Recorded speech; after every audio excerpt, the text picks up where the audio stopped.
it is absolutely and completely and utterly hot out. There's no good way around it. But we got some stuff to do. So I have made a whole entirely new list of things that I gotta get done. So we have the stuff for the Dakota, the stuff for the camper, and then miscellaneous stuff. So first things first is the Dakota, because we are getting ready to go on a trip for Labor Day. It might be Brown's Camp, it may be somewhere else. But I got to fix the transmission leak, I got to adjust the leaf springs, build the Dana 60, which I finally got on the rolling cart, thanks to some friends that came over the other weekend. I got to get a battery for it because I am currently using the spare out of a different rig outside. And I got to fix the whip mounts. So throughout Natchez, I basically just drilled a hole through the bedside. And I knew this was going to happen, but the whips moving around with the thin sheet metal, it ended up breaking. So I got to make some plates out of some steel, which I have plenty of. Just make some square plates, drill a hole, weld it on the bedside, and mount the whips. The leaf springs, my rear leaf springs in particular, they shifted a little bit on the lower section and also up at the bushings. So I gotta make a spacer puck and readjust the rear leaf springs. So that's not too big of a deal. It's just gonna take a little bit of time to do. And then the transmission leak, I've got to drop the pan and see if I can get a different dipstick tube, because the one I have just isn't working. The Dana 60 was originally not going to be used for the Dakota, but at this point a Dana 44 just isn't enough, so the Dana 60 is going to be used for the Dakota, and this is going to get the normal bells and whistles. It's going to get geared, it's going to get a truss. It's going to get 35 spline inner and outers. I am still debating if I'm going to go keep it leaf spring or go 4-link, because when I bought this axle, I got it with these knuckles that have the TMR high steer piece. So I could do full hydro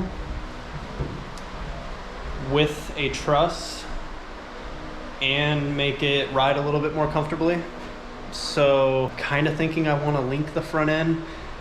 The only reason I really don't, other than cost, is because that really tempts me to want to do what I originally wanted to do for the 9-inch, which was a trailing arm setup.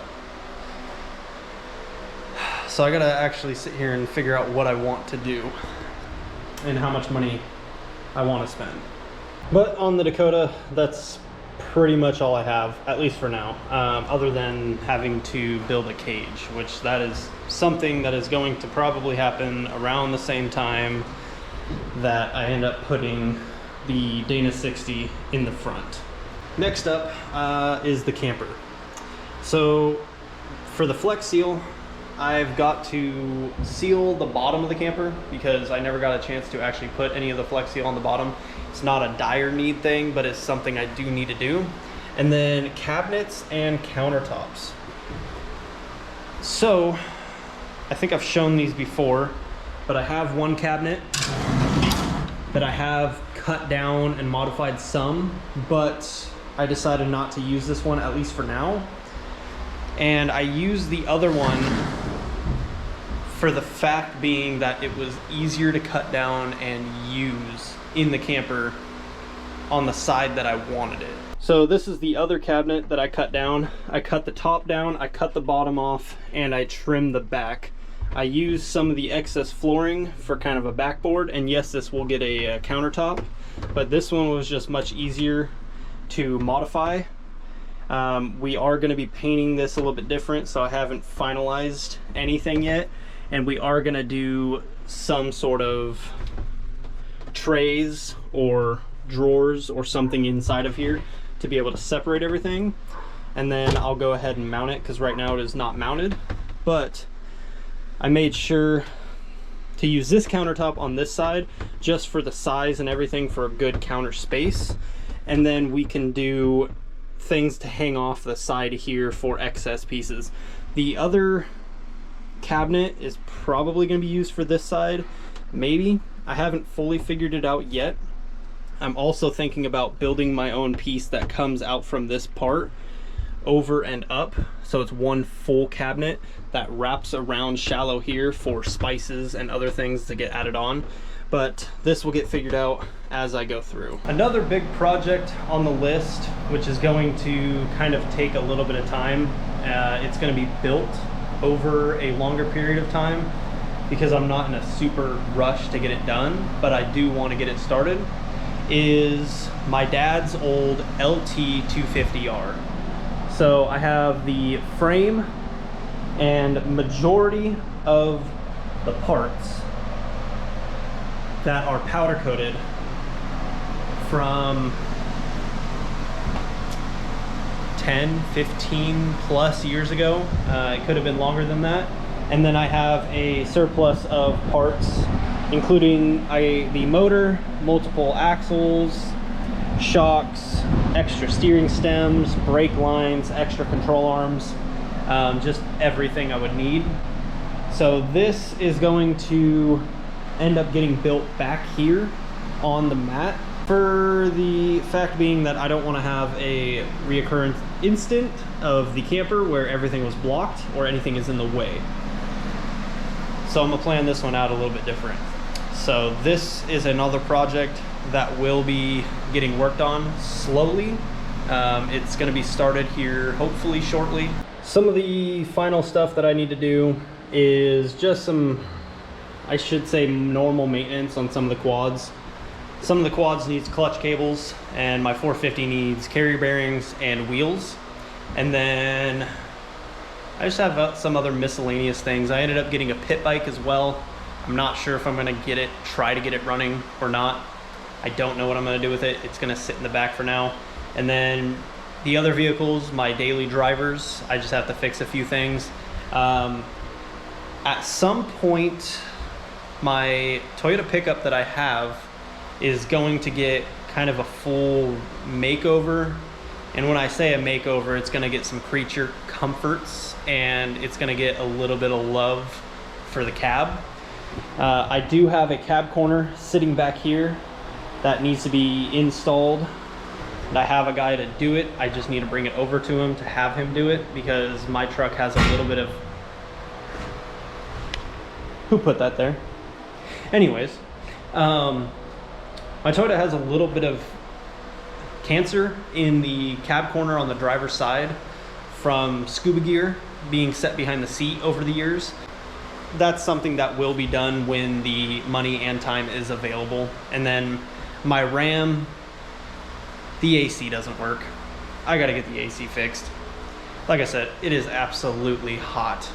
I think it's mid 90s, 95. I think it's supposed to be 98 tomorrow. It's just too hot. And it doesn't help being literally inside of a giant oven with a fan, because I had to steal the AC unit for the house because our big AC unit took a crap. Not that the little AC unit in here really did anything. Like I said, when you're trying to cool down a giant oven when it's 95 degrees out, it's not very easy. And no, I don't ever plan on insulating the walls in here, just for the sheer fact that I can take a piece of metal and weld it wherever I want, and it makes it super easy. One of the biggest projects that I have coming up is this 1983 Dodge Ramcharger. This is going to be the new off-road project. While we are wheeling the Dakota, this will be being built in the background, and I want this thing to actually be able to be driven on the road. This is going to be set up for a little bit of everything: camping out of, overlanding, extreme rock crawling, and everything in between. It currently has a factory 318 with an Edelbrock carb and manifold I'm currently trying to get the 318 to properly run.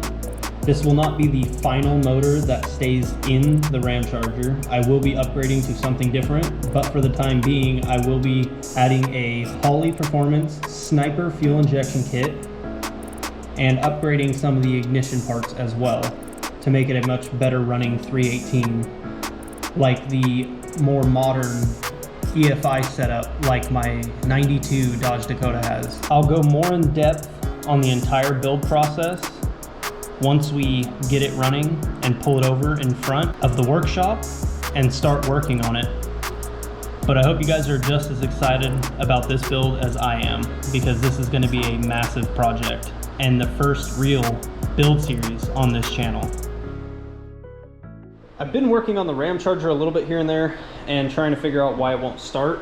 I pulled the distributor and I found out that this little guy for the contacts on this little guy, I do not know the technical term for every little piece, the contacts are broken. So I'm just gonna go ahead and get a whole new distributor and make it easy, or I might get a full new ignition kit. There's some on JAG's and Summit's website. They sell full kits, and see if I can't get this thing running, because everything's there. I would like to drive it before I tear it apart. Start it up.